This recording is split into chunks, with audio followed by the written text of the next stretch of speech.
Halo, jumpa lagi dengan Mem Paulina dalam pembahasan soal tentang katrol. Di sini nanti Mem akan membahas tentang katrol tetap dan katrol majemuk. Kita lihat soalnya terlebih dahulu. Nah, pada gambar yang ini adalah sebuah katrol tetap, dan yang di sebelahnya ini adalah sebuah katrol majemuk. Nah, untuk katrol tetap itu terdiri dari satu katrol dan tetap tidak bergerak. Kemudian untuk katrol majemuk adalah terdiri dari di sini menggambarkan empat buah katrol yang saling berhubungan dengan tali katrolnya. Nah, pada kasus ini masing-masing katrol diberi beban yang sama, yaitu sebesar 500 Newton dan sebesar 500 Newton. Namun di sini kita akan melihat katrol manakah yang akan menghasilkan keuntungan yang lebih banyak untuk kita gunakan. Nah, yang pertama untuk katrol tetap. Pada katrol tetap ini keuntungan mekanisnya adalah 1. Jadi Km itu sama dengan 1. Maka jika Km sama dengan 1, jumlah atau besar gaya yang harus kita berikan itu adalah sama dengan besar beban yang harus kita angkat. Nah, jadi di sini F itu sama dengan W, maka besar F yang harus kita keluarkan untuk mengangkat beban sebesar 500 Newton ini adalah 500 Newton.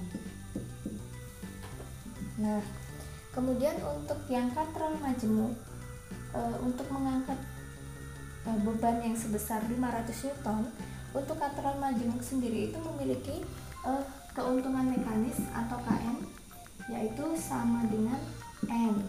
N ini apa? N adalah jumlah tali yang ada pada katrol yang terhubung. Kalau di sini kita bisa lihat tali-tali yang terhubung antara katrol, yaitu 1, kemudian 2, 3 yang ini ya, kemudian ada 4.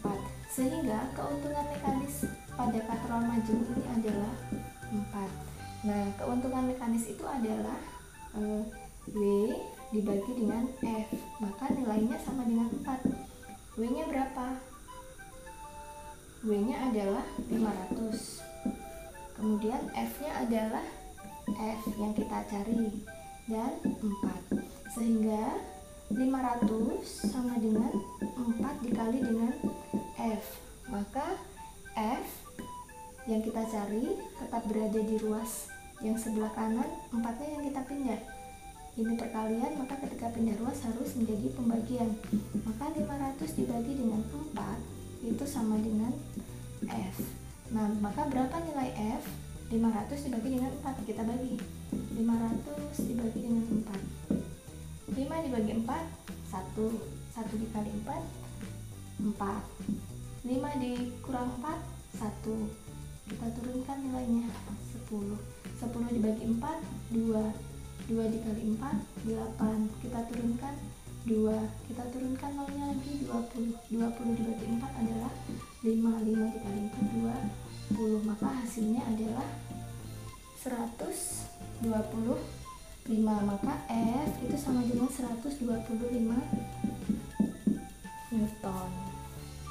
Jadi dalam pembahasan ini kita bisa mengetahui bahwa menggunakan katrol yang bertipe majemuk itu akan lebih menguntungkan dibandingkan menggunakan katrol yang tetap, karena bisa kita lihat ya, kalau menggunakan katrol yang tetap itu besar gaya yang kita keluarkan itu adalah sama dengan besar berat atau beban yang harus kita angkat. Tapi kalau menggunakan katrol majemuk itu besar gaya yang kita keluarkan ya ini hanya 125 Newton. Sementara gaya yang akan kita angkat adalah beratnya 500 Newton. Jadi akan lebih menguntungkan ketika kita menggunakan katrol majemuk dibandingkan dengan katrol tetap. Nah, itu adalah pembahasan soal tentang katrol yang memberikan, semoga dapat membantu kalian dalam belajar. See you di next video berikutnya. Terima kasih.